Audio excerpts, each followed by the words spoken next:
Bonjour à tous, bonjour à toutes, bienvenue dans Tailgate, le podcast 100% ELF des équipes de The Playoff, podcast et live, puisque comme tous les lundis, nous sommes en live sur Twitch et sur YouTube pour parler de la rencontre des Paris Musketeers contre Francfort. C'était ce dimanche, une rencontre qui s'est, comme White l'avait annoncé la semaine dernière, plutôt bien déroulée, mais nous y reviendrons assez longuement dans cette émission. Avec moi pour animer ce live, mon Julien. Salut Jules, Spring Football News, comment tu vas ? Salut tout le monde, ça va bien. Celui qui était à Robert Bobin hier, alors il a suivi tout le match sauf le quatrième quart-temps, m'a-t-il dit, parce que il a préféré aller fêter ça avec la Red Company. On l'a vu à la télé. Hein. Si vous étiez attentif, à 20 secondes de la fin, vous voyez notre Wake avec la Red Company qui se désintéresse complètement du match. C'est mon Wake. Salut Wake, comment ça va ? Salut les gars, salut à tous. Ouais, non, franchement, le quatrième carton, il m'a pas trop intéressé. En vrai de vrai, on va pas se mentir, mais, C'est joué. mais sinon, ouais, là, j'ai vadrouillé un petit peu. Oui, tu as vadrouillé. C'est ton truc de vadrouiller. Tu nous raconteras si t'as bien mangé et tout ça. Bref, on aura le point nourriture habituel de Wake. Vous inquiétez pas, ça va se faire dans le live. Et avec nous, un joueur des Paris Musketeers, et pas n'importe quel joueur, parce qu'il a brillé hier. On y reviendra pendant toute cette émission. Il a été au Mans, il a été au Canada, il a été en Allemagne. Il est depuis 2023 chez les Paris Musketeers. C'est l'un des anciens de la franchise. Ancien en étant totalement respectueux, ça va sans dire. C'est Valentin Niawa. Salut Valentin, comment tu vas ? Salut tout le monde. Bah ça va, un peu cassé d'hier, mais ça va. On récupère doucement. C'est ça, on récupère doucement, on mange bien et il fait chaud, donc ça va. Oui, alors je suppose qu'il fait chaud. Tu sais, moi j'habite à Dunkerque, alors la chaleur, bon, okay, ouais, ça me touche pas vraiment. Mais il sait pas ce que c'est la chaleur. C'est des vagues de froid en plein jour. C'est-à-dire que nous à 27 degrés, on appelle ça une canicule, tu vois. Donc bon, on sait pas trop comment ça se passe à Paris, mais nous, ça va, c'est raisonnable. On salue avec nous tout le chat qui est comme d'habitude là et qui vous pouvez poser bien évidemment toutes vos questions à Valentin, à Ju, à Waïk, bref, comme toutes les semaines, vous en avez l'habitude maintenant. On va parler du début de saison, juste avant de parler du match de Francfort de ce dimanche. Valentin, on a vu une défense de Paris, on l'a dit semaine après semaine, on a reçu Maxime Roger, on a reçu Souleymane Karamoko.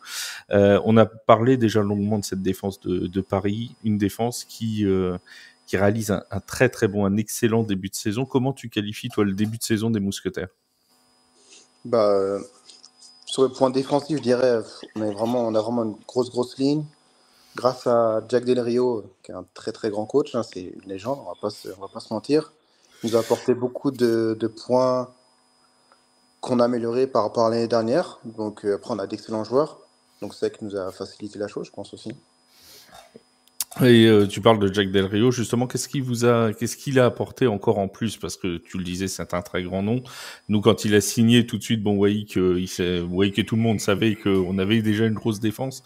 Mais là, on s'est dit, avec Jack Del Rio, ça devient carrément l'une des meilleures défenses de l'ELF. Tu le vois, en fait, quand tu vois son niveau, tu le vois au détail qui va dire par rapport au meeting. Là, mets-toi à 1 yard, ça va tout changer à une interception. Et c'est passé par exemple avec Amir ou avec d'autres joueurs comme en entraînement, je parle, sur des petits points juste techniques ou des petits détails. Il y a des pics à gogo et c'est là qu'on voit la supériorité des Américains, quoi. Ouais. Toi, d'un point de vue personnel, comment tu juges ton début de saison ? Début de saison un peu compliqué, j'ai du mal à mettre un peu dans le bain. Il y a eu des hauts, des bas. Le premier match, c'était pas fou. Le deuxième match, c'était contre Stuttgart, je crois. Là, c'était un bon match. Mais celui à 0 points. Rappelons que les Mousquetaires ont laissé Stuttgart à 0 points. Ça fait toujours plaisir de le rappeler. Ce match-là, c'était cool. C'était vraiment un bon match. Francfort, chez eux, c'est horrible le temps. Ça a vraiment pas facilité la chose. Carrément, le match il a été arrêté tellement il pleuvait. Donc, très dur niveau intempéries. Et on a fait un comeback de fou, mais on s'est tiré la balle dans le pied bêtement. Le match Rainfire, j'ai du mal à rentrer dans la saison. Là, je commence à aller mieux, donc je l'ai prouvé, donc ça va. tu commences à aller mieux et visiblement Francfort l'a appris à ses dépens dimanche. on va y revenir, mais je crois que Matthew McKay s'en souvient que ça va mieux. je crois qu'on va pouvoir l'appeler. Tiens d'ailleurs, en parlant d'appeler les joueurs de Francfort, on passe un salut amical au joueur qui est sorti blessé sur civière. Fracture visiblement de ce qu'on m'a dit bord de terrain, c'est tibia péroné. C'est ça. Donc, voilà. Un petit bonjour amical quand même, parce qu'on n'aime jamais avoir des joueurs blessés, que ce soit pour n'importe quelle équipe. On continue, donc on va commencer à parler de ce match contre Francfort, parce que c'est quand même ce qui nous interpelle et ce qui nous intéresse aujourd'hui. On le rappelle, victoire 35-16. Alors si on s'arrête que sur le score final, on se dit tout s'est plutôt bien déroulé, et pourtant le début de match a été compliqué. Le début de match a été plus que compliqué, notamment pour l'attaque. Valentin, avec on va parler des statistiques de Jalen Anderson juste après. Il y a eu des interceptions, il y a eu des fumbles, et à ce moment-là, c'est là qu'on a retrouvé la vraie force de Paris, qu'on n'a jamais perdu d'ailleurs. Une grosse défense, une très grosse défense qui vous a permis de laisser Paris dans le match. Oui, bien sûr, on peut le voir surtout à Jack, le fils de Jack a vraiment confiance à la défense, parce que même quand on est en 4e et 8, on va la jouer parce qu'il a confiance en nous, donc il sait comment lui donner la balle, ou qu'on va prendre 3 points max, donc il se permettent de jouer les 4e à chaque fois. Puis là, oui, c'est sûr, il y a des interceptions, mais ils ont confiance en nous, on les a arrêtés, puis on leur redonne la balle à chaque fois. Donc. C'est quand même un truc. Ah, là, on t'entend plus. Ça grésille, Valentin, quand tu parles, là, en ce moment. Ok, pardon. Voilà, c'est bon. Je disais, qu'on a quand même une très très grosse performance défensive là, de Paris sur le premier carton, sur le premier carton en général. Attends, redis ta question, excuse-moi, Flav. Je disais, on a une très grosse performance défensive des Parisiens pour les laisser, pour laisser le match vivant, parce que mine de rien, quand tu vois le début, le premier carton, alors Francfort finit à 3-0, mais ça peut finir à 14 aussi, tu vois. Alors clairement, ça peut même finir à 21-0 en vrai. Quand tu regardes les 3 turnovers et en plus la position, parce que tu as turnover et turnover, tu peux faire un turnover deep dans leur partie de terrain, c'est une chose. C'est chiant, mais c'est une chose. Là, c'était des turnovers qui étaient dans notre moitié de terrain. Et donc là, les garder à 3 points, c'est littéralement un exploit. Moi, quand j'étais bord de terrain, je ne sais plus à qui je parlais, je disais, on a 3 turnovers, mais on a 3 points de retard, c'est tout. Donc au final, on est plutôt bien. Donc oui, c'est heureusement, encore une fois, qu'on a la défense qu'on a clairement. Oui, Jules, tu avais une remarque. Ouais, mais justement, c'était impressionnant de tenir Francfort après les turnovers et qu'ils ne mettent pas de points. Justement, moi, j'aurais une question, c'est que ça a été quoi pour vous l'ajustement qui a été fait pour le match retour contre Francfort, même si précédemment il y a eu des victoires contre le Rhein et tout, mais spécifiquement, est-ce que vous vous attendiez justement à ce qu'ils réutilisent un peu les mêmes armes, à savoir Platzgummer à la course, peut-être un jeu de passe encore un peu, le jeu de passe avait fait pas mal de dégâts, donc c'est quoi pour vous vraiment l'ajustement qui a été fait, quoi? Ce qui nous a fait défaut, c'est surtout garder le QB dans la pocket, comme a dit Jack Ravens, et surtout la ligne. Faut qu'on garde notre ligne de rush. Et si on la garde, le jeu va venir à nous tout simplement. Et on s'est vraiment entraîné sur ça. Et ça a porté ses fruits. Après, on sait que Platzgummer est vraiment un gros running back, mais on n'avait pas tant peur de lui que ça. Alors, c'est le moment de donner les stats de Sandro Platzgummer, parce que je sais que ça va faire plaisir à Wake. T'es vraiment Wake. Toi qui es fan de Sandro Platzgummer, on le sait tous. 6 courses, 26 yards pour Platzgummer dans ce match-là, et il ajoute 3 réceptions et 30 yards en réception. Donc ça reste relativement correct, on va dire. Non, c'est ok. Voilà. Mais depuis 2 matchs, c'est bizarre sur le dernier match, il est un peu moins utilisé. Je me demande s'il traîne pas une blessure parce qu'il est pas à 100% dans le match, donc peut-être qu'il l'aligne pas tout le temps. Quoi, ils ont plus peut-être une intoxication alimentaire. Peut-être l'intoxication alimentaire, du Nordic Storm qui continue de traîner un peu là. La bouffe des Vikings là, elle est pas passée. Ils sont pas mis. Alors t'as ton micro qui grésille, Valentin. Je sais pas d'où ça vient. Pourtant, j'ai pas de micro, j'ai mon téléphone directement. Faut se mettre dehors comme Jalen Anderson. Anderson nous a dit sors, sinon ça passera jamais.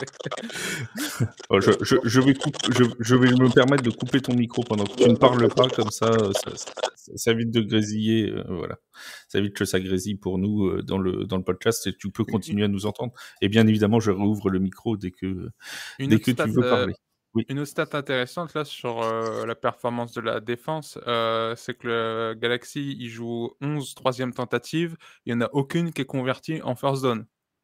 Oui, c'est ça, ils sont à 0 sur 11 en troisième tentative. Quand tu convertis pas de première tentative sur des troisièmes, la défense a fait son taf, quoi. Il n'y a rien à dire, hein. C'était magistral. Il y a 1 sur 3 en quatrième tentative, donc on est à 1 sur 14 si on prend les troisièmes et les... Oui, je crois que c'était en fin de match aussi.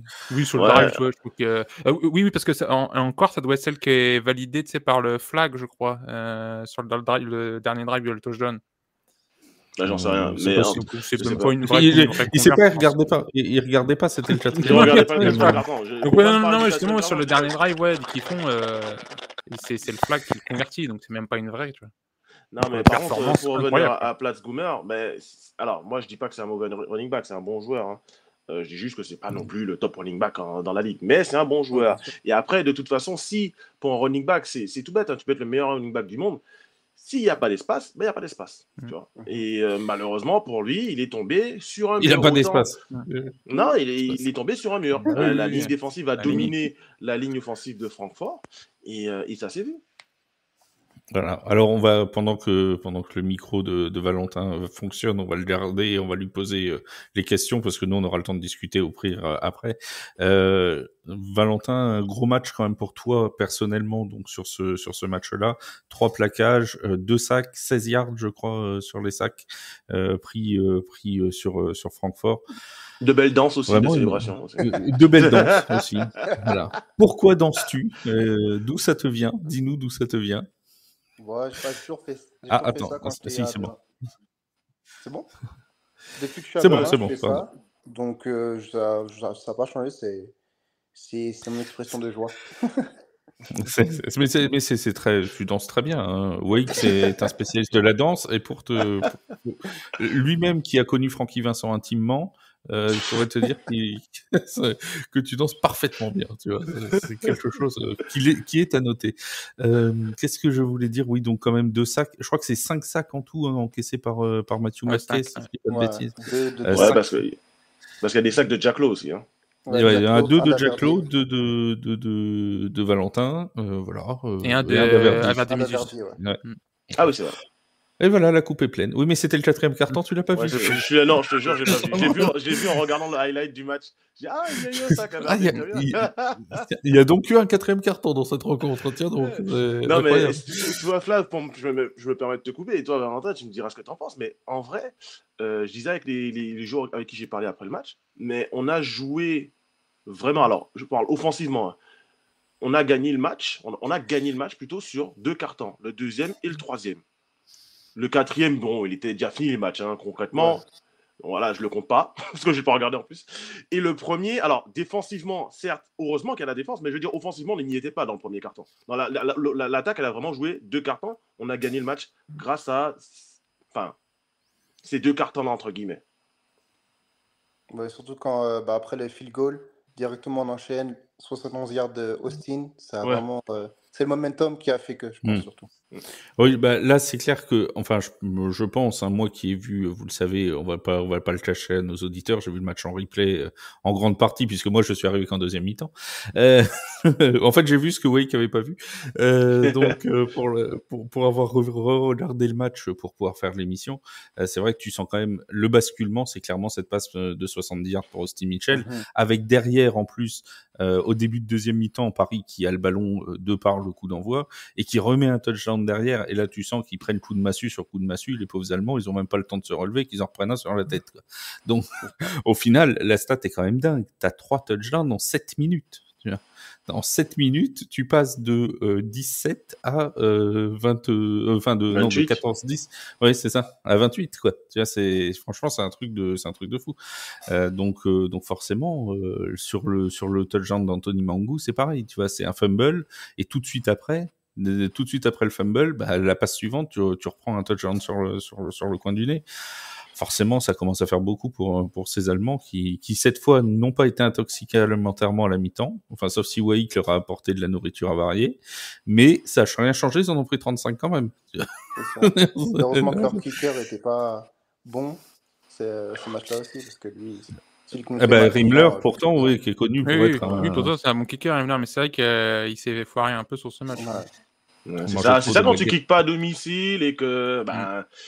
t'es peut-être pas forcément à l'aise, mais franchement, je me l'explique pas parce que le premier kick, il est pas si loin que ça, je me trompe. Non, il est pas loin du tout. Hein. Non, il est pas loin du tout. Il est à 30, 31, même pas. Sachant que lui, il a tapé un coup de pied à 60 yards, 30 yards, c'est rien pour lui. C'est contre nous. Déjà. L'an dernier, tout à fait. Le record, il a fait le record. Celui qui a raté, il est à 19 yards. Hein. Oui, c'est 19 yards même, tu vois. Ouais, c'est ça. C'est un PIT pour l'arrêt de compagnie qui a fait son boulot, tu vois. Aussi, mais mais par contre, toi, Valentin, quand il y a les 3 turnovers dans le premier quart-temps, t'as pas envie d'aller voir tes potos en attaque et leur dire, oh les gars, c'est fini la bye week, faut se réveiller là. En vrai, à chaque fois qu'on rentrait sur le terrain, on leur dit juste, on a votre back et on va leur donner la balle, il n'y a pas de souci. Ils ont confiance en nous comme nous, on a confiance en eux, en fait. C'est comme ça que Jack essaie d'instaurer l'atmosphère et c'est ce qu'on a fait, en fait. Ouais, c'est vrai que... Heureusement. Heureusement qu'il y a la défense. Là, clairement, sur le début... Non, mais c'est vrai que au final, si tu regardes globalement le match, tu te dis que c'est une victoire collective, tu vois, t'as une bonne défense qui a tenu quand l'attaque n'allait pas bien, et après, quand l'attaque performe, la défense se permet même de leur redonner le ballon assez haut. Je parlais du touchdown d'Anthony Mangou. On a ce ballon qui est récupéré sur un fumble tout de suite, et hop, ça fait touchdown. Mais c'est vrai qu'on a vraiment une performance qui est complète. Après, clairement, pour avoir maintenu le bateau à flot en début de match, la défense doit être une nouvelle fois remerciée. Est-ce que tu as les stats globales de l'ELF juste sur la défense de Paris? Elle est combien en nombre de points? Je suis pas sûr qu'il y ait des classements encore, mais attends, je vais aller voir. Ouais. Avant le match, on était troisième au nombre de points accordés, je crois. Voilà. Et c'est pas avec les 16 points qu'on a accordés qu'on a dû descendre beaucoup. Non. En gros, t'enlèves la première mi-temps à Francfort. Il n'y a pas une seule fois où ça passe les 20 points, quoi. Non. Oui, non, mais c'est vrai. Non, et tu vois, au final, le total encaissé, c'est 69 et Vienne est à 68. Donc, il n'y a qu'un point d'écart entre ces deux défenses-là, tu vois. Donc, ça prouve le niveau. Donc, le choc du 13 juillet, on l'attend. Ah oui, celui-là, il va montrer vraiment la différence. T'inquiète pas.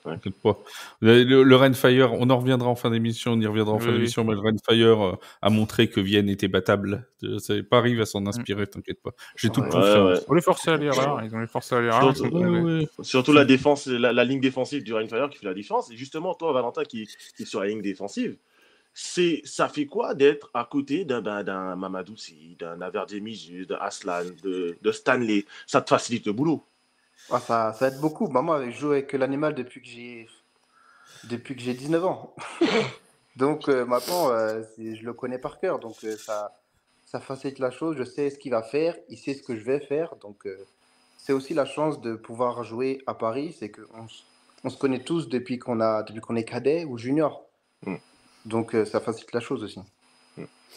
Et du coup, toi, tu te retrouves en 1 contre 1 face à des tackles. Et c'est tout ce que tu demandes, quoi. C'est ça. Toi qui as été... Oui, vas-y, Valentin. Ce qui a changé aussi, c'est que le numéro 74, Nielsen, je crois. Nielsen, ouais. Je vais pas accrocher son nom. Bon, il était blessé. Ça nous a aidé aussi, parce qu'on va pas se mentir, c'est vraiment très, très... Je pense, Astoro, c'est le meilleur tackle de l'ELF, pour moi. Il n'y a pas meilleur. C'est vraiment lui le meilleur. C'est vrai qu'il fait la différence. C'est vrai qu'il a été classé par notamment Matt Bressington là, qui aime bien faire les classements et qui scoute pas mal de joueurs européens. Il est classé dans les top joueurs, tout bêtement, toute position confondue, dans top 10 des joueurs européens. T'as de la Ligue. Quand je dis européen, de la Ligue. Tout comme Keanu Ebanks aussi, qui le tacle gauche qui était apparu. Donc eux, ils avaient vraiment 2 bons tackles, droite et gauche. Ils ont le meilleur duo de la ligue à la limite. Notre temps mort pour préciser que notre ami Way qui a réalisé une interview de Ebanks hier, c'est ça? Je dis pas de bêtises. C'est ça, après le match, il y en a qui sont l'interview. Il était super surpris que je lui demande en interview. J'ai dit, moi, bah ouais, gros, t'es un joueur de Paris, tu reviens à Paris. Mais on m'a dit que chez The Playoff, personne parlait français. Oui, mais là, c'est pour First Down Magazine. Ah, d'accord. Bon, voilà, c'est bon, on peut y aller alors. Je vous ai mis aussi dedans, non? Non, pas sur Ebanks, je crois pas. Ah, peut-être sur les autres, oui. Non, mais c'est pas grave. J'ai regardé tout à l'heure. Ouais. Il l'a dit sur certaines. On t'en veut pas, Un peu quand même, mais on t'en veut pas. Qu'est-ce que je voulais dire? Oui, toi qui as joué au Canada, Valentin, quelle est pour toi la grosse différence entre la CFL et le LF? La vitesse d'exécution, ça change beaucoup de choses. C'est marrant, c'est ce que nous a dit Souleymane Karamoko la dernière fois. Quand on joue à ce niveau-là, il y a vraiment les lectures de jeu. Quand tu as atteint ce niveau-là, après que tu retournes en LF, ta lecture de jeu est beaucoup plus facile. Et tu vois que ça va plus lentement parce que c'est pas les mêmes athlètes. Ça reste... On dit que c'est une ligue professionnelle, mais il reste quand même des gens... La moitié des équipes de toutes les LF, ils ont un travail à côté. Alors que quand tu es pro, tu fais ça de ta journée. Donc ça change beaucoup de choses déjà. C'est ce que disait Nick Piermas dans un des podcasts. Je crois que c'était avec Samy qui racontait ça, qui disait qu'il aurait voulu qu'il y ait de plus en plus de joueurs, justement, que ça se professionnalise de plus en plus en ELF pour qu'on puisse arriver à ce niveau, parce que forcément, quand tu fais que ça de la journée, tu t'apprends forcément plus facilement que quand tu as un travail à côté. Ça me permet de saluer aussi bien Samy que Nick, que Léo, que tous ceux qui font du contenu sur l'ELF et sur le foot américain en France. On a accueilli du monde là dans le chat. On a plein de gens de la Red Company. Alors on les salue comme tout le temps. De toute façon, c'est nos habitués à la Red Company. Ils sont là ils sont là toutes les semaines. Un petit mot sur la Red Company, Valentin. Comment ça se passe avec la Red Company? Ça va? Le soutien est bon? Ils sont incroyables. On les remercie à chaque fois qu'ils viennent. Ils viennent tout le temps. Ils mettent l'ambiance et ça nous fait vraiment du bien. Voilà. Et si vous voulez des conseils voyage, je rappelle que Wake est là pour vous dire comment bien manger sur une aire d'autoroute ou quoi choisir comme sandwich pour accompagner la Red Company. Si vous voulez des conseils, demandez à Wake One et il vous répondra bien évidemment. Prochain voyage. Surtout pour manger en Allemagne. Si vous mangez en Allemagne. Est-ce que tu as déjà mangé un kebab en Allemagne, Valentin? Moi j'ai vécu 2 ans à Berlin, donc. Voilà, c'est pour ça. Voilà, tu vois. Ça. Alors, d'après Valentin, faut que on est obligé d'en manger. C'est que je suis parti avec la Red Company. Tu m'as vu la semaine dernière, il y a 2 semaines à Duisbourg. Alors, t'es parti avec The Playoff officiellement. Aussi pour The Playoff, mais avec la Red Company. Pas pareil. Et les gars, ils me disent, ouais, mais on va manger un McDo après le match. Non, les gars, non. On est en Allemagne, là, profitez, découvrez, allez manger un doner, c'est la base, tu vois. Et donc, on est allé dans Duisbourg. Alors, c'est vrai que Duisbourg, c'est moche. Mais j'ai été sur Google, je leur ai trouvé un bon doner. Et les mecs, dimanche, ils m'ont remercié. Hier, ils m'ont remercié. Ah ouais, franchement, ouais, viens avec nous à Cologne parce qu'on veut faire pareil. Parce que j'avais commandé pour tout le monde. Là, il dit, ah non, je peux pas, par contre. Là, les gars, vous allez devoir vous débrouiller sans moi. Vous allez commander en anglais, c'est pas grave. Tu es pris par d'autres obligations ce week-end, en plus. Oui, tout à fait, clairement. Surtout que Cologne sera peut-être le truc le plus intéressant à faire de manger parce que sportivement, ça va être un bain de sang. Oh là là. Une boucherie à venir. Alors ça, d'habitude, on en parle quand il n'y a plus l'invité parce que tu sais très bien que Valentin n'a pas le droit de dire oui, on va les pilonner. Ça, on le dit à sa place. Il peut pas le dire. Nous, on peut. Il n'a pas le droit, tu vois. Déjà, le Surge, ils ont été gentils. Il est tout l'année dernière. Il y a 88. Alors que les Ravens, ils font 90-0 contre les Dragons. Hein. Donc, ils n'ont pas battu le record. Hein. Ça va être, ouais. Mais bon, Valentin ne réagit pas. Dis que ça va être. Ne réagit pas. Il reste pas, et puis la semaine prochaine, tu mettras 5 sacs, et voilà. Et Valentin, si tu termines pas avec un fumble 6, moi je comprends pas. Oui, voilà, oui. Un pick 6, un fumble 6, un strip sack, un touchdown en attaque. Tu diras, on va le mettre en tight end en goal line, voilà. Tu vois. Voilà. Valentin, il y a 2 choses sur lesquelles tu dois pas réagir. C'est le prochain adversaire et si on critique l'arbitrage à un moment quelconque. Voilà, c'est les 2 trucs où là, tu restes stoïque, tu dis rien. Mais en parlant d'arbitrage, tu fais bien de préciser. Toi, tu le vis comment parce qu'on nous a appris que en ELF, les arbitres, ils sont plutôt, ils laissent les linemen offensifs faire quelques holdings avant d'en appeler un. Comment toi tu le vis, toi, en tant que defensive end? La première année où je suis arrivé en ELF, c'était en 2023. 23, ouais, je crois que c'est ça. Quand on m'a dit qu'il laissait genre 2 holdings et s'il était le 3e, 4e, j'ai fait, mais c'est quoi ça? Mais après, c'est le réchauffement. Après, j'étais en mode, c'est pas que je comprends, mais je comprends le système ils veulent du spectacle. Donc, ils veulent que ça joue, ils veulent montrer, ils veulent laisser la passe. Donc, je comprends, mais au bout de 3-4 ans, c'est bon, on siffle vraiment. Puis, mais surtout, ça peut vous mettre en danger, vous aussi. Hein. Oui, bien sûr. Voilà. Et puis, il y en a certains qui sont quand même énormes. Mais encore hier, hein. Enfin, franchement, moi, je veux bien qu'ils en sifflent 1 sur 3, mais des fois, t'en as 3 sur la même action. Alors bon. Ouais, même non, mais c'est vrai. C'est fatigant, quoi. Parce que j'ai quand même l'impression, là, vous allez dire que je m'acharne sur nos pauvres amis arbitres, et c'est vrai. Mais on a quand même l'impression qu'ils en sifflent plutôt 1 sur 4 pour le Rainfire et 1 sur 2 pour les Mousquetaires, tu vois. Donc, j'ai l'impression que ça sur la match où les Mousquetaires jouent, je vois pas beaucoup de flags et c'est vrai que des fois on se dit la vache, c'est flagrant. Non, mais des fois, et sur d'autres matchs, tu vois, côté genre Madrid ou Munich, il y en a pas mal, tu vois. Mais c'est vrai que même Valentin il le dit sur Special Team aussi. Hein. Ouais, et surtout Valentin je sais pas, il se fait hold sur les Special Team. Donc, putain, j'ai abandonné. Après en CFL c'est pareil, donc en soi, sur ça il n'y a pas de. Tu cherches pas vraiment.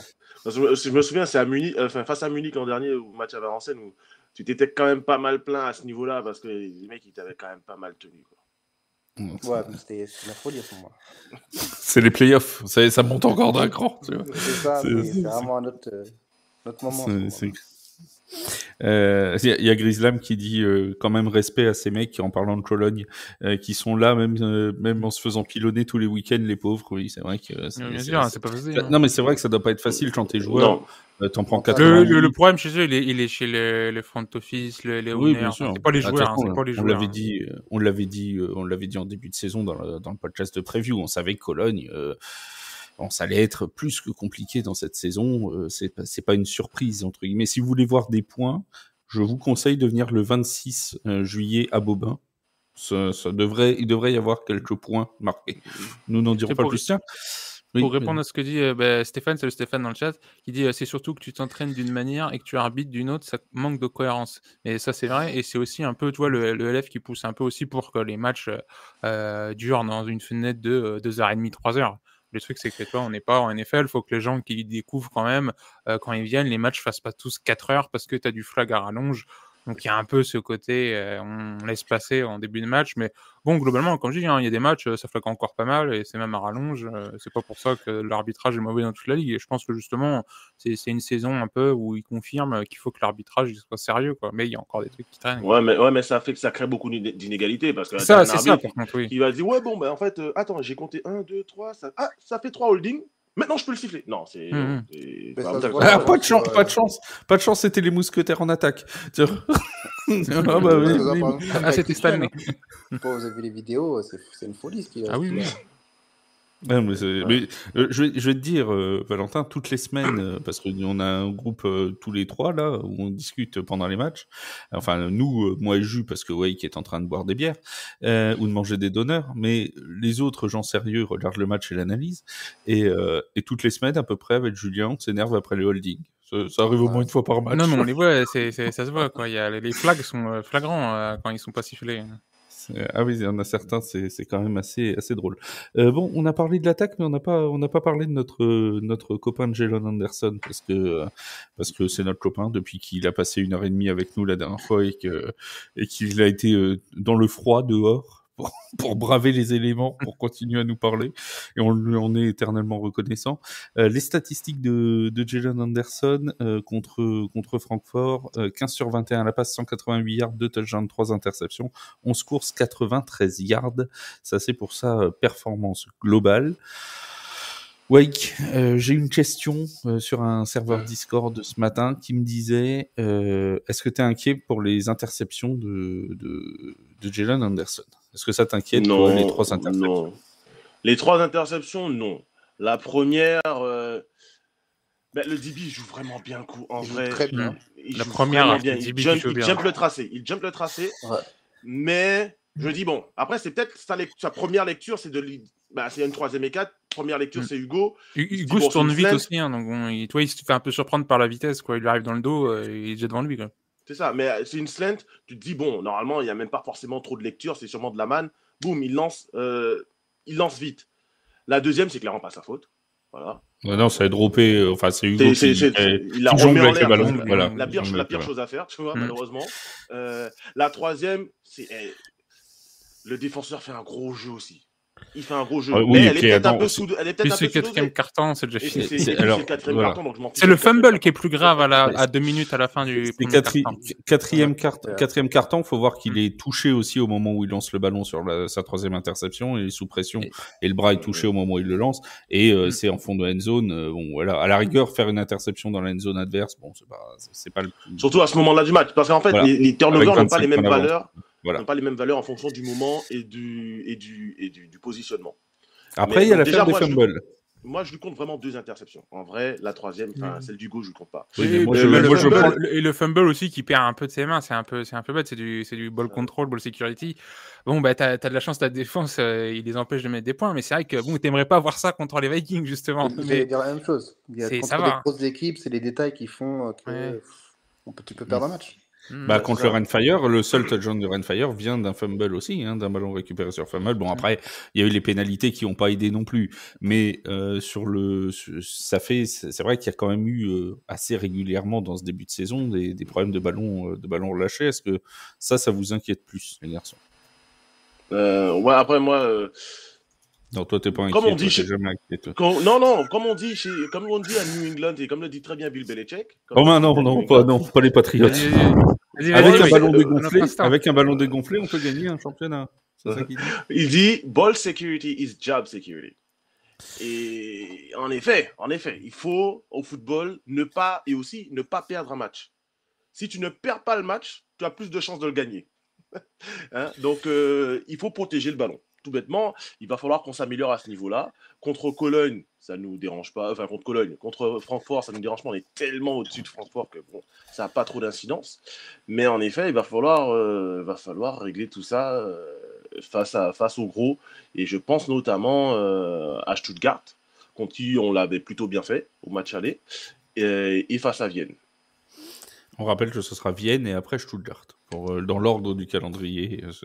D'ailleurs, ça va être un enchaînement, Valentin, qui va être sans doute décisif pour les playoffs, on va pas se mentir, et qui va être assez compliqué de devoir jouer Vienne à la maison. Ce sera le match du 13 juillet à Robert Bobbin, et on vous invite à prendre des places parce que ça va être une belle fête comme à chaque fois avant la fête nationale. Et puis en plus, petit message personnel, on sera présent avec toute l'équipe de The Playoff, donc c'est l'occasion ou jamais. Et en plus, ensuite, la semaine suivante, se déplacer à Stuttgart, c'est 2 matchs vraiment très importants. Ça va être deux gros matchs, mais comme je dis, maintenant, on a, comme a dit, juste après le match de Renfire, Jack, il nous a regardé, il a fait moi, je suis pas surpris. Donc, il a confiance comme on dit, il a confiance en son karaté. Donc, c'est quoi cette expression-là? J'ai confiance en mon karaté. C'est ce qu'il vous fait en joueur. Mais ouais, vu on va faire game par game, on va les prendre un par un. Voilà, un par un. Parce qu'il y a Cologne avant. On a zappé Cologne, il y a les mercenaries. On ne peut pas sous-estimer les Centurions. Non, alors, les mercenaries, franchement, moi, j'en parle pas parce que... T'as déjà vu un de leurs matchs? Oui, j'ai vu. J'ai même vu le match contre les Raiders samedi. Là, ils sont dans une phase, c'est pas facile aussi chez eux, hein, mais bon, pour le coup, ils ont. Mais moi, franchement, contre les Raiders, le score, il est flatteur pour les Raiders, honnêtement. Ça vaut pas 30 points d'écart. Les Raiders sont un receveur en tant que QB. Après, c'est parce que là, oui, c'est pas faux. Tu marques un point. Moi, je dis marques rien. Tu marques un point. C'est pas de ma faute, ça. C'est pas de la faute des mercenaries non plus. C'était relatif. Mais c'est vrai que Cologne, je suis plus inquiet pour Cologne que pour les mercenaries. Ça me semble assez évident. Bon, les amis, parlons un petit peu aussi du MVP parce que je sens qu'il va y avoir débat sur cette affaire-là. Oh oui. Wake, il a lancé une story tout à l'heure en demandant le MVP et j'ai vu du Austin Mitchell et j'ai vu du Valentin. Donc bon. Alors, on pourrait faire les gens bien et donner un MVP offensif, un MVP défensif, mais c'est pas notre genre. Non. On va en donner qu'un seul. On est là pour les problèmes, les mecs. On a confiance en notre karaté, je dirais. Et perso, j'ai fait du judo, donc moi le karaté, je suis pas mal. Voilà, c'est très bien. Et on va y aller carrément. Alors dans le chat, n'hésitez pas à nous donner votre MVP. Et oui, tu vas me donner le tien. Mon MVP, il ne va pas se trouver en attaque. Mon MVP, je vais te le donner à toi, Valentin. Parce qu'en effet, 2 sacs. Parce que t'es là et qu'il est courageux. Ouais. Et puis, je sais pas si t'as remarqué, il est torse nu et il a des grandes épaules, tu vois. Alors, de toute façon, karaté. Et lui, je crois qu'il a fait du karaté, je crois. Comme je viens de le dire, le 13 juillet, nous sommes à Bobin, et donc je n'ai envie de me fâcher avec absolument personne. Vous connaissez mon courage légendaire. Je ne me fâche pas. Mais quand Suleiman il était là, il y a que moi qui l'a donné à Suleiman. C'est vrai. Donc attention, le 13 juillet, Suleiman, il va te mettre un plaquage. Moi, je suis pas là. Lui aussi, il avait sorti ses gros bras pour venir dans le live. Donc, bon, voilà. On commence à se méfier. Les mecs, on leur fait faire Fort Boyard, je te garantis qu'ils démontent toutes les cellules. Tu vois. Même Passe-Partout, il passe par-dessus le fort. Non, mais en vrai, j'hésitais entre Valentin et Jack Lowe aussi, parce que Jack Lowe, il a été sur pas mal de bons coups. Donc, pour moi, c'était vraiment l'un ou l'autre, tu vois. Bon, et donc t'as dit Valentin, finalement. Alors, non, Grislam, tu commences pas.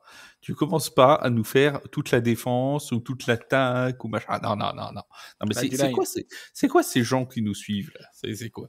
On leur a demandé mention spéciale à la ligne offensive. Ah, mais ça y est, très bon match. Oui.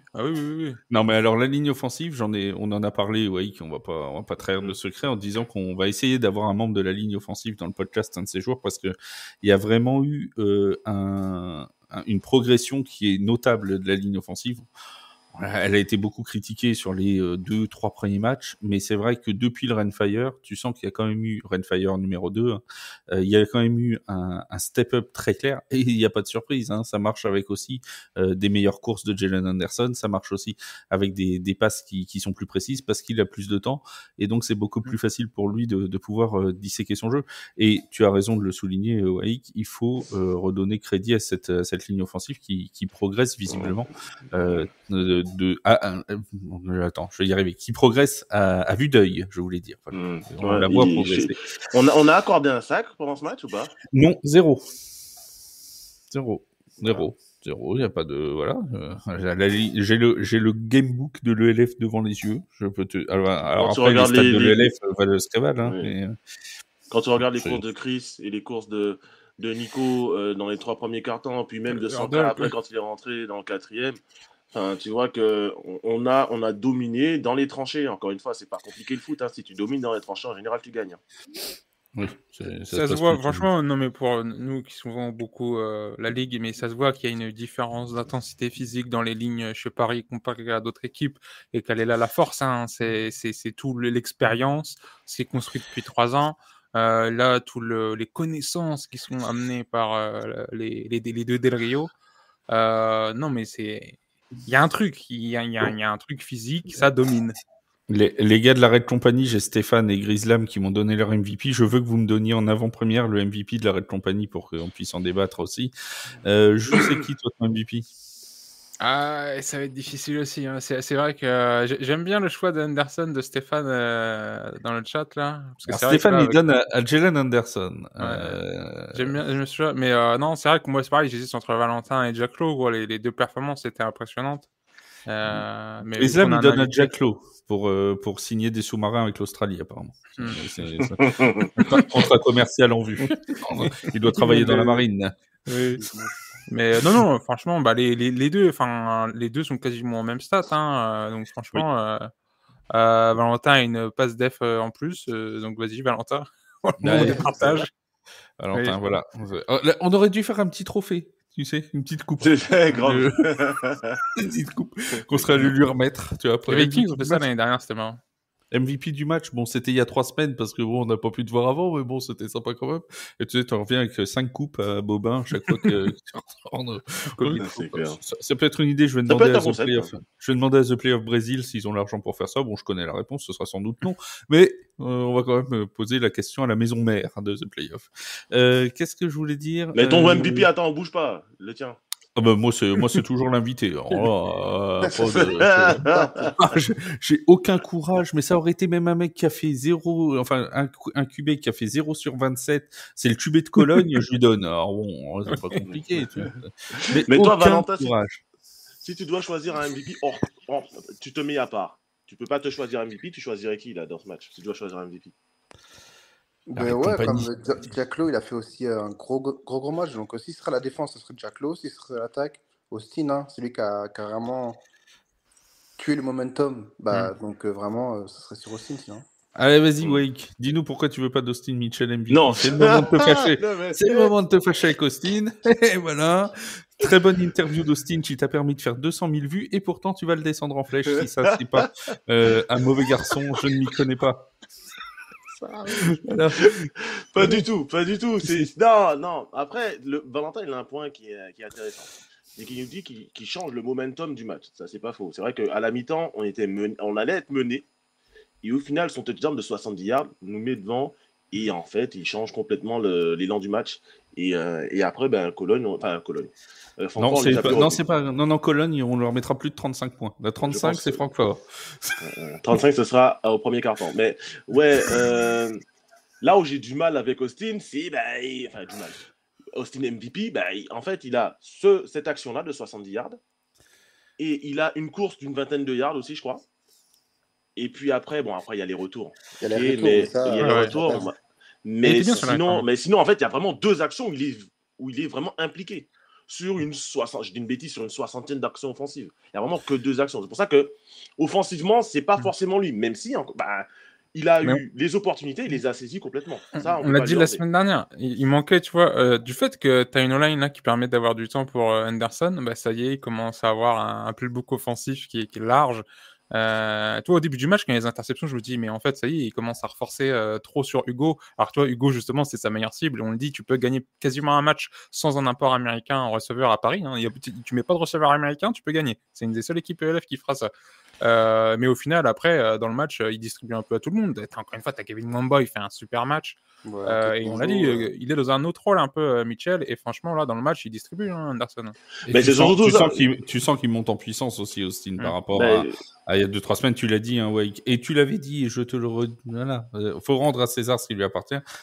Tu nous avais dit que Austin est arrivé relativement tard dans le camp d'entraînement, enfin dans le camp. Il y avait ça aussi. Et que le temps, peut-être que la bye week aussi sert à trouver des automatismes, etc. Et clairement, il y a une montée en puissance et sur ce match-là, ça se voit. Et puis Francfort sur cette action met un DB allemand sur Austin. On n'est pas des Allemands. Non mais je veux bien, mais un DB allemand, il reste 30 secondes avant la mi-temps. Tu joues, je crois que c'est de la cover 2 man, tu as ton safety qui descend sur un tracé à 10 yards et qui laisse Austin partir dans son dos. J'hallucine. J'hallucine. Personnellement, j'hallucine. Ouais. Mais bon, je vais donner quand même les stats d'Austin Mitchell pendant que je les ai sous les yeux. Donc, c'est 4 tentatives à la course et 46 yards à la course. Quand même, ça fait 11,5 yards de moyenne à la course. Hein, c'est pas par tentative, c'est pas mal. Et en réception, 3 réceptions, 77 yards et un touchdown, dont un de 70. Donc, ça fait 2 réceptions pour 7 yards et une de 70. Voilà, c'est comme ça. C'est pas mal. Hein. C'est plutôt des bonnes statistiques au travail. Pour Mitchell, hein. Ça dépasse les 100 yards quand même si tu cumules course et réception. Bon, c'est un choix qui se comprend. Alors, il y a Grislam, je vais juste relever son message parce que c'est vrai que je voulais le signaler et on va le signaler. La performance de Mathis Dupont aussi, qui est à 5 sur 5 sur les PAT et qui, une nouvelle fois, réussit un match parfait. C'est toujours une bonne chose d'avoir un kicker fiable en ELF. C'est toujours une excellente nouvelle. Francfort. En première mi-temps, il passe un coup de pied en 4e et 7. Je crois qu'il a une 40aine de yards. Mais bon, Francfort fait une faute, une pénalité, donc il nous met en 4e milieu. Après, on la joue et on marque un télé derrière, je crois. Oui, il avait déjà passé un field goal à 40 yards. Et en fait, depuis son erreur face à Francfort au match aller, il est irréprochable parce que bon, les snaps sont pas toujours nickel, on va pas se mentir. Ouais. On l'a dit, oui, les snaps, c'est pas encore très très propre, mais ça va. Il a corrigé au moins ses problèmes. Quoi. Il a été habitué au flash en début de saison, hein, parce que les snaps, des fois. C'est pas faux, c'est vrai. C'est pas fou. Hein. Il s'adapte avec ce qu'il lui donne, il a fait quelques petites erreurs, il corrige, et on sait qu'on a un kicker solide. Quoi. Ouais, non, c'est très, très clairement. Et en plus, il y a un PAT qui est reculé, hein, si je dis pas de bêtises, sur un des touchdowns. On a un PAT qui est plus lointain que la norme. Donc voilà, un très très bon match de Mathis Dupont. Et vous parliez des retours d'Austin Mitchell. C'est vrai que par rapport au match aller contre Francfort, Ryan Rimler a nettement moins réussi à envoyer le ballon en dehors de la zone. On sait qu'au match aller, c'était quasiment systématique qu'il l'envoyait en touchback. Et là, cette fois, Austin a quand même eu l'occasion de remonter des petits ballons. Oui, c'est ça. Tiens, regarde, le message de Stéphane, il est intéressant dans le chat. Bien sûr. Lequel? Parce qu'il nous en envoie plein, Stéphane, et on adore ça. C'est sur Jalen. Pour lui, en fait, j'ai eu un petit débat en off avec lui. Pour lui, c'était Jalen sur MVP. Jalen Anderson sur MVP. Et là, il nous dit meilleur au rushing, 15 sur 21. Donc, il manque que 6 passes au final, c'est pas faux.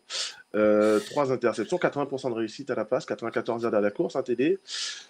Oui, moi je dis pas qu'il est mauvais dans ce match. Moi, ce qui me pose problème, c'est les pertes de balles. Moi, je suis big sur ça, tu vois. Les pertes de balles, donc j'ai du mal quand même à lui donner MVP. Nous, chez les fans des Patriots, on déconne pas avec ça, la balle. Ça rigole. C'est pas connu pour être des joyeux lurons, hein, chez les Patriots. Hein.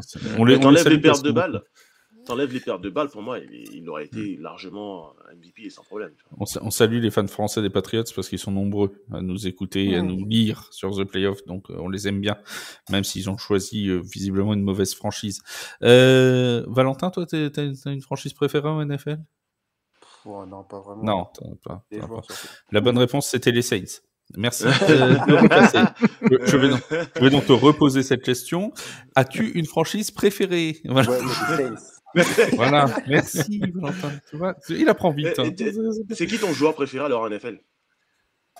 Avant c'était Aaron Donald, mais là il est parti donc. Ah oui. Ouais, forcément. Ouais, c'est ta parti passe du pire. Et genre un joueur qui. Garrett, tu vois, Garrett. Miles Garrett. Ouais, d'accord. Miles Garrett, l'homme qui voulait partir au soleil. Comment? S'il y a un joueur qui est vraiment modèle pour toi. Modèle. Ouais, toute génération. De copier un peu. Toute génération. Pas vraiment du genre modèle, genre. Voilà, à l'ancienne, avant, je regardais Jared Allen, les vieux de là, tu vois, Pierre Paul, Justin Tuck, à l'ancienne, tu vois. Qui fait ces jours-là? Genre Adrian Peterson, comme running back, incroyable. C'était ça qui m'a inspiré. Et là, tu as tous les fans des Chiefs qui sont en PLS parce qu'ils savent pas de qui on parle. Alors, Jason Pierre-Paul, Jared Allen, c'est qui ça? C'est pas le basketteur? Pierre-Paul, il connaît, il était bon dans le Super Bowl 2020. Jason Pierre-Paul. Jared Allen, c'est celui qui joue au Nets, c'est qui joue au Caps, non, maintenant? Ah non, c'est pas lui. C'est pas le même, non. C'est pas du tout le même.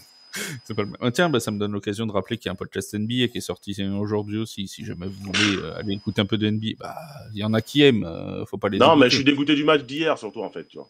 Donc, oui, parce que toi, t'es pour les Pacers, mais on est là pas là pour faire un débat sur les Pacers. Hein, c'est pas de notre faute si Haliburton il a fini comme Aaron Rodgers avec un tendon d'Achille en moins. Donc, on en parle pas. Nous y sommes pour rien. Bon, bref, voilà, refermons cette parenthèse Francfort. En gros, on a effacé la bêtise du match aller. Bon, le problème, c'est que la défaite, elle restera quand même. Hein, parce que la deuxième défaite qu'on a pris, elle va rester jusqu'au bout. Quelle perspective maintenant pour ces mousquetaires? Mon Waïk, t'es toujours confiant pour les playoffs? Est-ce qu'on va chercher le titre de Div? En fait, là, ce que je suis en train de me dire, et j'en discutais aussi avec des gens bord de terrain, je me dis, si cette équipe est capable... Il y a un chat, attends, il y a un chat. Alors, pour ceux qui n'ont pas le live, pour ceux qui vont écouter au podcast, il y a un chat qui est en train de passer. Et ceux qui nous écoutent depuis des années savent que nous sommes des amoureux des chats. dans cette émission, puisque le grand boss de The Playoff a un chat. Meilleur receveur de La Rochelle, faut-il le rappeler également. Jus a un chat. Bref, il y a beaucoup de chats qui passent il y a 4 chats. Il y a beaucoup de chats qui passent dans cette émission et c'est toujours notre porte-bonheur. On est ravis d'avoir des chats. Donc, en fait, tu nous aurais dit, Valentin, que tu avais un chat. On aurait fait participer peut-être le chat. La MVP, il n'y a même pas de débat. Le MVP, c'est le chat. Pas qu'un chat, chez moi, c'est la SPA. Voilà. T'en as combien comme ça là? J'en ai 3. D'accord. Et nous allons donc passer au podcast 20 millions d'amis. Alors, comment s'appellent les chats? Le podcast super intéressant. Ça va être fascinant. Bon, tu disais quoi sur le bord de terrain? Ouais, non, en fait, je disais, avec cette équipe, si l'attaque, elle clique pendant 4 quarts temps et que la défense, elle continue sur sa lancée, clairement, on est, à mes yeux, top 2 de la ligue. J'attends de voir les Nordic Storms qui valent vraiment, mais à mon avis, on a de quoi aller jouer. On a de quoi avec l'attaque et la défense. Il y a une réaction de Valentin parce qu'on lui a dit de ne pas réagir sur les autres équipes, mais elle a réagi quand même. Donc on va le Rainfire bis. Pour ceux qui n'ont pas l'image, il y a eu on attend de voir ce que le Nordic Storm va donner. Donc, pourquoi cette tempête, mon cher Valentin? Mais quand tu vois leur conférence, c'est normal qu'ils soient à 5-0. Oui, non, mais ça, moi, je peux. Il n'y a pas de défense de la personne. Hein. Ils ont rencontré Francfort. Ils ont mis minimum 35 points par match en plus. Enfin, c'est n'importe quoi. C'est ça, genre leurs stats, elles sont. C'est indécent. C'est ça. Ils ont rencontré Francfort, mais Francfort qui avait mangé des saucisses avariées. Donc, on ne sait pas trop ce que ça vaut non plus, comme Andric. C'est vrai cette histoire d'intoxication? Ouais, qui a terminé l'enquête. Ouais, c'est vrai. Ça m'a été confirmé, ouais. Et là, ça allait bien. Hier, ils allaient bien. Oui, non, ils ont juste pris une fessée. D'accord, okay, très bien. Non, je veux savoir. Question pour Valentin de Grislam qui dit: c'est quoi le plus fun à jouer, le foot américain ou canadien? Ça dépend en fait. Par exemple, moi je suis un joueur de special team. En CFL, j'étais special team player. Donc franchement, special team canadien, incroyable. C'est une phase de jeu qui est encore plus importante en CFL en plus du fait que tu as 3 downs en attaque. 3 downs, c'est ça. Donc en fait, immédiatement, c'est une phase supplémentaire qui est indéniablement ultra importante, quoi.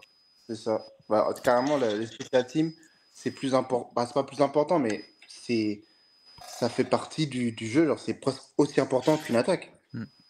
Donc en special team, je dirais le Canada, mais sinon, au Canada, déjà, tu as le yard entre la balle et toi. Ça change tout en défense. Bah, le yardage, ouais. Ça change tout pour un D-line. Genre, ton pass set, c'est vraiment chiant, ça.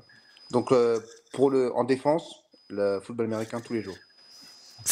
Voilà, football américain tous les jours. T'es un yard reculé. T'es un yard reculé. Du coup, tous tes pas que t'as fait depuis... Bah, moi, j'ai commencé le football américain, donc tous mes pas et tous mes mouvements sont faits par rapport au premier pas que je fais. Alors que là, vu qu'il y a un yard, ça te rajoute 2 à 3 yards en plus, parce que le O-line en face de toi, il a 3 yards.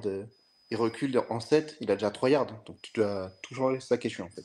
Donc, j'ai une question de journaliste, donc une question qui ne va pas intéresser Wake, mais je vais la poser quand même, puisque j'ai lu avec grande attention ton interview que tu avais donnée au site de la Fédération française de foot américain, où tu disais que tu avais commencé le foot américain à 16 ans, après avoir regardé un match de NFL, et tout de suite après, tu es allé au Caïman du Mans pour participer à tes premiers entraînements. C'était quoi le match NFL que tu avais regardé? Moi, c'est ça qui m'intéresse. C'était les Vikings, parce que c'est mon coach, mon cousin, c'était grâce à mon cousin, d'ailleurs, il adore les Vikings, mais contre qui, je pourrais pas te dire. Voilà. Bon, il y avait les Vikings déjà, les Vikings du Minnesota, et comme un hasard, ils se retrouvent contre les Vikings de Vienne. Donc, c'est pas les mêmes, ils jouent en violet, mais c'est pas les mêmes. Tu vois, c'est mais il y avait peut-être déjà Jared Allen à l'époque. Ou Adrian Peterson. Il y avait Peterson aussi, surtout. Ah oui, ouais. Oui. Comment ça, à l'époque, comme si ça remontait à des temps immémoriaux? Ça doit remonter à 2009-2010, par là, quoi. Il est jeune, Valentin. Il a 8 ans de moins que moi. C'est jeune, donc laisse-le tranquille. C'est pas possible. Il est désagréable, celui-ci. Jules, toi, tu m'as pas donné ton sentiment sur la suite de la saison, les playoffs, tout ça. Tu crois toujours? Il a dit top 2 Wake. Jarvis McClam nous met top 20. Non, mais lui, ne regardez pas les power rankings de Jarvis McClam. Ça reste toujours à l'appréciation de ce qu'il fait, mais bon, lui, à mon avis, il a fumé de la colle. C'est. Non, tout le power ranking qu'il respecte quand même, si t'as pas Paris dans le top 3 avec la défense que ça joue, bon. Non, lui, il nous met 9. Hein. Nous, on est 9. On est derrière les Tyrol Raiders au dernier power ranking. C'est marrant. Peut-être qu'il troll, il fait, tu sais, comme chez la Red Company. Il fait comme Thibaut chez la Red Company. Voilà, tu vois, qui fait ses pics de troll, là. Donc, peut-être qu'il va power ranking troll. Allez, Paris dernier. De toute façon, et tu sais, la dernière semaine, tu les mets premiers. Oh, les step-up, ils vont tout gagner. Non, mais le Ryan Fire 11e dans le power ranking, la dernière fois, ça m'a. Non, voilà. Il faut regarder celui de Matt Bressington. Ça reste toujours à l'appréciation. Le mien. Et c'est le meilleur, le mien. Allez voir le mien. Non, ça restera toujours à l'appréciation de la personne qui le fait. Mais il y a quand même une limite. Il faut quand même le faire avec les stats, les résultats des matchs. Il y a un moment, tu peux pas dire des bêtises comme ça, quoi. Les paris, ils sont combien dans le tien? Là, je les ai 3. Et là, je vais les mettre 2. Voilà. Et la semaine prochaine. J'ai Vienne qui est resté premier depuis leur série d'invincibilité parce que ça Vienne joue bien. Eux, c'est surtout des erreurs de O-line. Et tu vois, et puis ils avaient battu le Rainfire cette saison. Eux, ils avaient déjà eu une adversité. Donc là, il faut beaucoup le rééquilibrer justement dans mon top 5. Mais bon, voilà, ça reste à l'appréciation des gens. Les fans ont leur avis. Mais sur la question, là, sur qu'est-ce que c'est la suite de la saison, c'est direction les playoffs. C'est gagner plus de matchs de playoffs que l'année dernière et aller en finale, de toute façon. Là. Voilà. Et d'ailleurs, on a fait Paris a fait son apparition dans la playoff pitcher de la Week 6. Oui, ça y est, le LF commence à sortir la playoff pitcher. Mais alors, tu vois, il y a un moment dans la playoff pitchers, tu avais Prague qui était dedans avant que les autres matchs se jouent. Alors, on aime bien Prague, on les aime beaucoup, mais non. Oui, c'est sympa la petite saison là. Ça y est, ça marche enfin pour eux, mais ils ont tapé Hambourg. Bon, c'est pas compliqué de les taper, mais ils l'ont fait quand même. Bah, Hambourg qui est quand même une équipe pour le titre, qui joue le titre. Alors, le coaching qu'ils ont, et le résultat qu'ils ont en bourse, c'est décevant. C'est décevant. Je pense que ça, c'est la fanbase la plus attristée de tout. Berlin, c'est pas mal aussi. Hein. Et Berlin, ouais. Les deux là. Ouais, non, c'est. À Hambourg, pour l'histoire, Valentin, parce qu'en fait, il se fout de moi, mais comme avant le départ de Chouane Fata, en effet, avant le départ de Chouane Fata, j'avais dit, Berlin, attention, Hambourg plutôt, attention, ça peut être sérieux cette année. Ouais, bien sûr. Et le mec, l'encourage pas avant le premier match. Il est parti 3 jours avant le premier match. Le DC, par exemple, de Hambourg, moi je connais très bien, il m'a coaché en équipe de France, c'est un très grand nom. Hein. Aussi, il a gagné un Super Bowl avec les Packers, donc c'est pas n'importe qui, mais ouais, c'est un peu... tu parles de Brandon Noble, non? Comment? Tu parles de Brandon Noble ou pas? Ouais, c'est ça. Cette année, il est au Storm, justement. Et le Storm? Oui, il est parti au Storm. Ouais. Mais oui, c'est un super DC. Je l'avais vu dans une vidéo de Hambourg, c'est pour ça. Mais non, c'est un super DC, ce gars. C'est un moulin, il y a des gens qui rentrent, qui sortent. Oui, c'est un peu... En ce moment-là... Oui, nous, tu sais qu'on découvre des coachs parfois qui arrivent à Paris, on les avait pas vus venir non plus. Toi, ça passe de peu, parce que t'as comme Kyle Kitchens, il met quoi 4 sacs. 4 sacs, il a failli battre son record. Ouais, ça reste quand même une défense costaud. Ouais, ils ont mis 3 sacs en première mi-temps, ils l'ont mis 1-1 face à un tackle. Ouais, c'est n'importe quoi. Et c'est vrai qu'il y a le GM de Berlin. Il y avait 3 gars sur lui. Il y a Grislam qui dit dans le chat, et c'est vrai, il y a le GM de Berlin qui a sorti un tweet où il accuse les fans d'abandonner l'équipe. Putain, j'ai pas vu ça, non. Ouais, si, j'avais vu ça. Envoyez-moi ça. Je crois que c'est sur Reddit ou un truc comme ça que j'avais vu. Ah ouais, non, là, il se passe des trucs. Il y a 1000 personnes par match à Berlin. 1000 personnes. Bon, ils attendent leur nouveau stade et puis voilà. Juste pour finir en 5 minutes sur ce qui s'est passé d'autre en ELF cette semaine, la victoire des Vikings la victoire du Rainfire contre les Vikings. Je suis tellement habitué. Victoire des Vikings. Ils ont enfin perdu la première défaite depuis la saison régulière 2022. Depuis plus de 1000 jours. Ils n'avaient pas perdu en saison régulière et voilà que ça a fini par arriver à domicile en plus. La défaite 33-26. T'es surpris, Wake? Oui, je suis surpris parce que je voyais... Wake depuis Hong Kong. Alors, est-ce que vous m'entendez? Tout à fait, Patrick, je vous entends.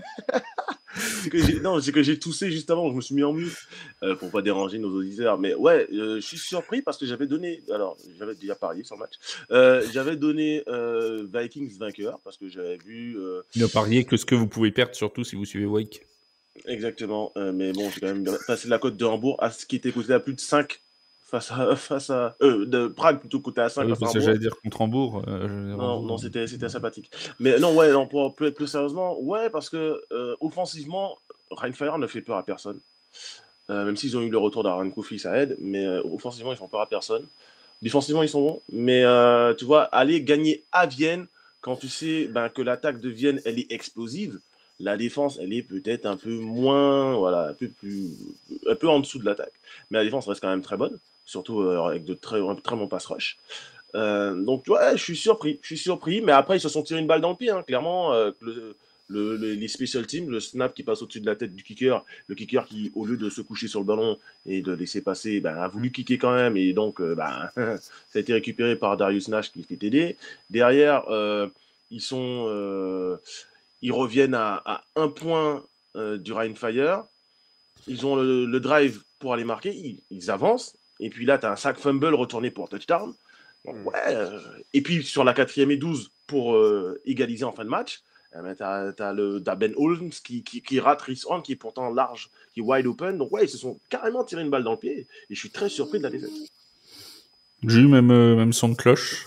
Même son de cloche, même justement dérouler des événements, c'est justement les fumbles, le punt, tout ça, c'est des trucs... La défense, encore une fois. Mais on le sent justement, tu vois, Vienne n'est pas non plus invincible et tout, c'est juste dommage justement aussi qu'ils soient dans une division qui est pas trop compétitive et que quand ils jouent à leur division, c'est pas les matchs où on sait qu'ils vont transpirer. Et là, c'est bien, justement, Rheinfire rebondit, ils ont changé le cordeau offensif et ça a aidé. Le head coach. Et tout. Oui, enfin, le head coach, bon, après ça, c'était depuis le training camp, en fait, c'est Richard Kent qui coach vraiment. C'est juste que maintenant, Tom Sula est vraiment éloigné jusqu'à maintenant du Rheinfire, mais c'est prévu que peut-être qu'il revienne un jour. Mais au final, non, c'est bien, c'est des matchs comme ça qu'on va voir en ELF. Franchement, c'est un super match. Allez voir les highlights, il est génial, quoi. Voilà, et puis allez voir les highlights sur la chaîne de Jus quand ils sortiront, si tu veux en faire. Je le fais demain, il faut que je poste celui de Paris puis celui des Blocs P. Voilà. Ah tiens, oui, on va passer. Attends, je salue les Black P quand même avant. Je salue les Black P qui sont champions d'Europe quand même. On va quand même les saluer. En plus, ils nous ont fait des très bonnes vues sur notre article, donc on les remercie pour ça. Ah non, mais bon, en même temps, on est un peu les seuls à avoir fait un article sur le fait qu'ils soient champions d'Europe. Hein, je tiens à le préciser quand même. Donc, voilà. Donc, un grand bonjour aux Black P. On est très contents pour eux. C'était un très bon match contre les Broncos. Victoire 28-21. Ouais. Vas-y mon Wake, t'avais une question. Ouais, je voulais demander à Valentin s'il était surpris de la défaite de Vienne face à Rheinfire. Sachant qu'on les a joués l'année dernière, moi je disais Viking gagnait tous les jours. Ils ont une très très grosse ligne, leur QB est très bon. Donc après c'est vraiment des erreurs qui font que tu perds bêtement. Hein. Genre le comme tu dis le punt, le sack fumble, ça c'est momentum. Hein. Quand tu perds le momentum, après, tu vois que si ton équipe elle est bonne ou pas. Hein. Clairement. C'est pas tellement le Rheinfire qui a gagné le match, mais c'est surtout les Vikings qui ont perdu, à mes yeux. Hein. Mais la meilleure équipe a perdu ce match. Oui. Voilà, la meilleure équipe a perdu ce match, elle va en perdre un deuxième. Et ce qui est bien, c'est qu'ils pourraient même en perdre 3 qui seraient quand même champions de division. Donc bon, c'est pas, c'est ça qui est bien avec Vienne, c'est que de toute façon, est-ce que je connais déjà la réponse parce qu'on a posé cette question 92 fois au Bousquetaire, on a eu 91 fois la même réponse, mais on va la poser une 93e. Est-ce que ça t'énerve, toi, de voir des divisions comme ça qui ne sont pas, comment dirons-nous, égalitaires, très inégales en termes de niveau, et des calendriers qui sont aussi inégaux, parce que mine de rien, on a beau dire si on bat Stuttgart, on vient à même nombre de défaites, le calendrier de Stuttgart est beaucoup plus facile que celui des Mousquetaires. C'est un fait. Est-ce que toi, ça te pose problème ou pas du tout, Valentin? Tu passes au-dessus de ça? C'est que des trucs de journalistes à 2 balles. Non, bien sûr. Nous carrément, on s'est dit, il manquerait plus de mettre Storm dans notre division et ça y est. Ils auraient pu. Ça aurait été incroyable. À la place de Cologne, et ça y est, quoi. Peut-être remplacer. Ça y est, hein. On pourrait peut-être mettre à la place des Mercenaries en match interdivision, on aurait pu mettre le Storm, tu vois. Ouais, moi, je pensais que ça aurait été bien. Oui. Mais après, il y a tellement d'équipes et d'inégalités. Pas d'inégalités, mais le niveau est tellement différent dans chaque pays qu'on ne peut pas avoir aussi une compétitivité égale à chaque équipe. Hein. Et tout ça est encore décidé par les contraintes de voyage de certaines franchises. Il y a un match, les Mercenaries, là, qui font à l'extérieur, où ils se déplacent avec vachement moins de gars que d'habitude. J'avais entendu parler de comme ça. Donc, ils vont à Madrid déjà, on dit. Oui, dans la division sud, il n'y a pas de souci. Oui, c'est une division quand même qui est relevée. On va dire les places vont coûter cher pour les playoffs. Parce que pareil, au final, une semaine, tu as un QB chez les Raiders, une semaine, tu n'en as pas. Chez les Mercenaries, là, tu es dans une phase comme ça pendant les 3 prochaines semaines. 4 semaines qu'il n'est pas là, Isaiah Wynn. Donc voilà, c'est un peu un bordel. Il n'est pas là 4 semaines 4 semaines, ouais, 4 semaines. Il sera pas là contre Paris, quoi. Pour le premier, non. Ouais. Non, c'est Norwood qui va jouer. Norwood, ouais. Bon, très bien. Ouais, non, c'est pour l'instant, ça reste décidé par pas mal de facteurs. Ça change d'année en année. Et au final, tant mieux si tu prends ce que. De mon point de vue, fan avant tout, le LF, j'imagine que les joueurs ils se disent tu fais avec ce que la Ligue t'a mis dans ta division, quoi, c'est tout. C'est ça. Et puis ça fait des beaux matchs à Bobin, tu vois, ça fait du spectacle à Robert Bobin, c'est sympa. C'est sympa. Les matchs sont bien à Bobin, venez à Bobin. Oui, venez à Robert. Venez à Robert Bobin parce qu'en plus, tu peux me confirmer, moi j'ai vu ça que par vidéo, j'y suis pas allé hier. Il y a en plus la Game Day Experience qui s'est encore élargie. J'ai vu encore de nouveaux jeux pour les enfants. Il y avait des nouveaux. Ça devient la fête foraine, Robert Bobin. Ça peut devenir un des meilleurs tailgate LF. Le tailgate était vraiment sympa. C'est pour ça que j'ai voulu arriver assez tôt. Mais on vous conseille d'arriver tôt. Clairement, essayez d'arriver au moins 1 heure, si ce n'est 1h30, voire 2 heures avant le match. Parce que le tailgate, déjà, il y a des animations sur le podium. Il y a un podium qui a été mis en place, donc il y a des animations à ce niveau-là. Il y a un barbecue qui s'est ajouté, un barbecue portugais. Donc ça, c'est toujours bonne nouvelle, parce que c'est important. Le mec, il a retenu que ça. Et puis, tu as des activités qui tournent autour du foot américain. Il y avait un stand de plaquage, donc ça, c'était vraiment sympa. Un stand de kick aussi, et puis organisé par la compagnie, tu avais les cibles là avec un grand filet. Tu prends ton ballon et tu essaies de mettre le ballon dans les cibles. Donc c'était vraiment sympa. Vraiment sympa. Voilà. Donc n'hésitez pas à venir à Robert Bobin. On rappelle que le prochain match à domicile, ce sera le 13 juillet face aux Vienna Vikings. Donc un très très gros match. Et en plus, c'est le match du 14 juillet.